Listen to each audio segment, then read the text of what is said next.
Asia की सबसे उपजाऊ जमीन के लिए मशहूर नरसिंहपुर जिले की उर्वरा जमीन अब धीरे धीरे बंजर होती जा रही है। हालात ये हैं कि यहाँ की मिट्टी से पोषक तत्व धीरे धीरे खत्म होते जा रहे हैं।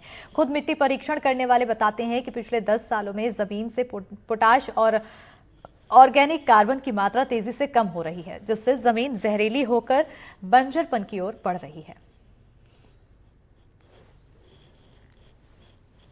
कार्बनिक कार्बन तेजी से घटेगा तो हमारी ज़मीन बंजरता की ओर जा रही है।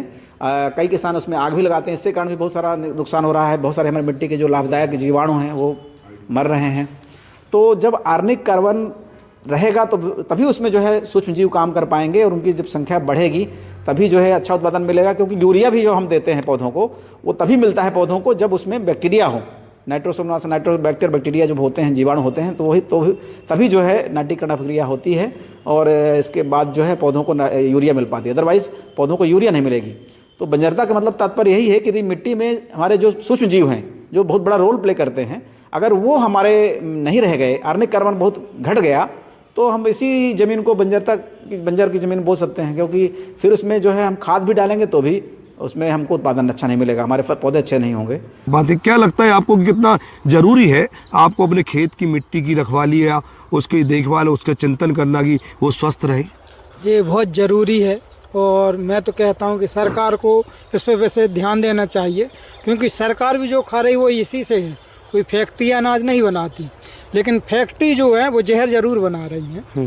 तो सरकार को एक क्रांतिकारी कदम उठाना चाहिए और जो कागज़ों में प्रयोगशालाएँ हैं वो ज़मीनी स्तर पे लाएं और किसानों को भी जागरूक करें।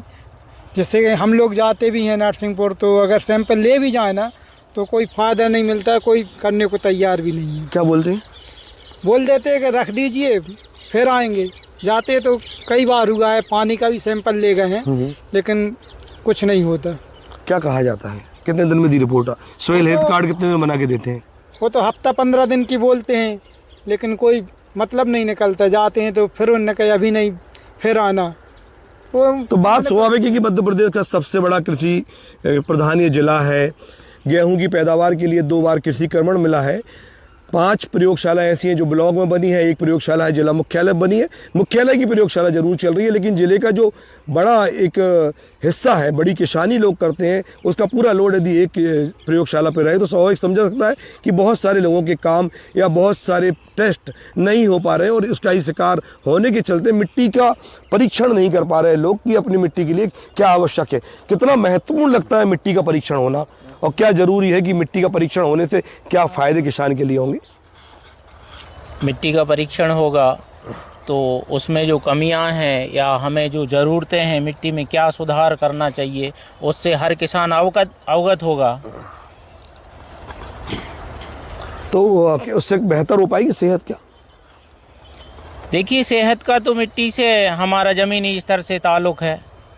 यदि हमारी मिट्टी स्वस्थ है तो उसमें जो हम अनाज पैदा करेंगे और तो ऑर्गेनिक करेंगे तो जो भी जन समुदाय उसका उपयोग करेगा तो स्वाभाविक है कि हमारा स्वास्थ्य भी सही रहेगा और मिट्टी भी स्वस्थ होगी तो हम भी स्वस्थ होंगे। 10 साल पहले जो मिट्टी थी आज बहुत अंतर दिख रहा है हमें।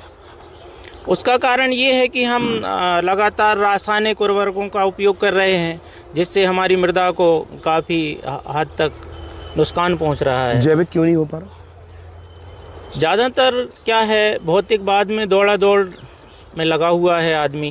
ज़्यादा उत्पादन के हेतु रासायनिक उर्वरकों का उपयोग कर रहा है, इसीलिए उसका ये कारण। एक बात है ना, जैसे रसायन से बनी हुई जो फसल है और दूसरी जो जैविक से आने वाली फसल है, दोनों के रेट में ही बड़ा अंतर है। अच्छा रेट मिलता है उनको, जैसे 40 रुपये किलो, 50 रुपये किलो गुड़ बिक रहा है आज। यदि वही जैविक तरीके से बनाया जाए तो 100 रुपये के ऊपर बिकता है, तो मिलता तो फ़ायदा है ना उस पर भी जाके। फ़ायदा तो मिलता है, लेकिन हर किसान की सोच होना चाहिए, अवेयरनेस आना चाहिए। भाई किसान को जागरूक होना चाहिए जैविक खेती के प्रति, तब जाके वो समझदारी आएगी और आदमी जैविक की ओर बढ़ेगा। तो साफ समझा सकता है कि किस तरह से मृदा का स्वास्थ्य जो है इंसानी स्वास्थ्य के लिए नुकसानदेह हो रहा है। और हम एक हमारे साथ युवा किसान हैं, ज़िले के बाहर रहते हैं। लगातार किसानी को आपने देखा है, कितना बदली है किसानी और कितना ज़रूरी लगता है कि सोइल की हेल्थ के लिए काम होना चाहिए। देखिए सॉइल सबसे ज़्यादा महत्वपूर्ण होती है, मिट्टी यहाँ पे महत्वपूर्ण है। मिट्टी को अगर आप नहीं समझेंगे तो आप खेती नहीं कर सकते। बेसिक बात ये होती है, अगर किसान हैं आप तो हमारे यहाँ वही है कि खेती है, खेती पे यही है कि आमतौर पे आजकल लोग क्या कर रहे हैं कि पहले फसल डाल देते हैं, फसल के बाद केमिकल डाल देते हैं, क्योंकि उन्हें पता है कि केमिकल के अलावा कोई उनके पास कोई दूसरा ऑप्शन रहा ही नहीं है। वही बात आप कह रहे थे प्रयोगशाला की, प्रयोगशाला आमतौर पर यहाँ पर है नहीं।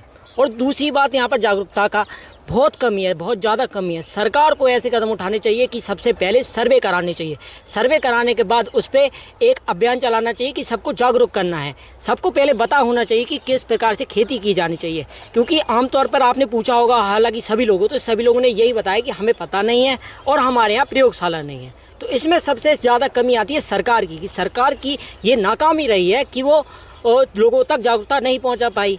अगर लोगों को पता होता कि कैंप लग रहे हैं, ये प्रयोगशाला खुली हुई हैं, तो लोग मिट्टी लेके जाते, वहाँ परीक्षण कराते और वही उसके मुताबिक खेती करते।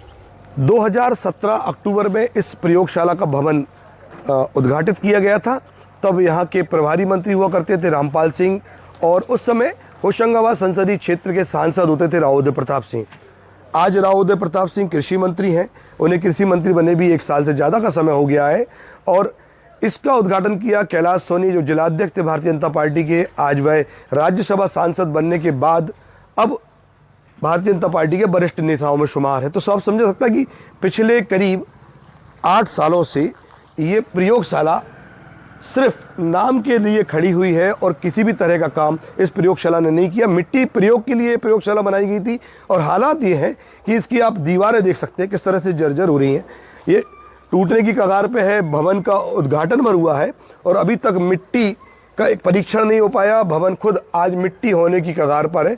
ये करेली की हम प्रयोगशाला दिखा रहे हैं, ऐसा ही पूरा हाल नरसिंहपुर ज़िले के 5 ब्लॉक में बनी मिट्टी प्रयोगशालाओं का है। इनको तैयार किया गया था किसान की जो सॉइल है, जो मिट्टी है, उसकी हेल्थ का जांच हो सके और उसके आधार पर किसान ये तय कर सके कि उसकी ज़मीन में किस तरह के खाद, किस तरह के पोषक तत्वों की आवश्यकता, और उस हिसाब से इसको तैयार किया जा सके। तो आप देख रहे हैं अब कहीं ना कहीं ये पहले कभी ताले पड़े होते थे, कुछ समय से ये काम यहाँ लगा हुआ, मरम्मत हो रही है, लेकिन जिस तरह से जिसका काम मिट्टी का स्वास्थ्य परीक्षण करना था वो अभी तक शुरू नहीं हो सका। किसी भी प्रकार की मिट्टी की टेस्टिंग जो होना थी वो अभी तक नहीं शुरू हो सकी है। पिछले 8 सालों से ये भवन बनकर तैयार खड़े हैं। बताया जाता है कि ये सिर्फ 5 ब्लॉक का मामला नहीं है, पूरे मध्य प्रदेश की यही कहानी है। पूरे मध्य प्रदेश में ऐसी मिट्टी प्रयोगशालाएँ बनकर खड़ी तो जरूर हो गई हैं, लेकिन आज तक शुरू नहीं हो पाई हैं। हालांकि अब ये बात की जा रही है कि इन प्रयोगशालाओं को अब अनुबंध पे कृषि विभाग ने दे दिया है, यानी आने वाले दिनों में ये उम्मीद की जा सकती है कि मिट्टी का प्रयोग जो परीक्षण है वो हो सकेगा। लेकिन जिस तरह से पिछले 5 सालों से ये बैटरियाँ हैं, उनके साथ इंस्ट्रूमेंट है, ये सारी उपकरण जो दिए हैं मिट्टी के परीक्षण के लिए, वह किस तरह से धूल खा रहे हैं, किस तरह से वह खुद मिट्टी हो रहे हैं, इसे आसानी से समझा सकेगा। और ये देखिए हम हालात दिखा रहे हैं कि यहाँ की जो स्थिति है, ये लैब के लिए बनाया गया था पूरा। अब हालांकि मरम्मत का काम चल रहा है, लेकिन जो खिड़की के कांच हैं वही भी गायब हैं, और जो निर्माण जो कार्य किया गया है वो भी कहीं गुणवत्ता से कमज़ोर नज़र आता है।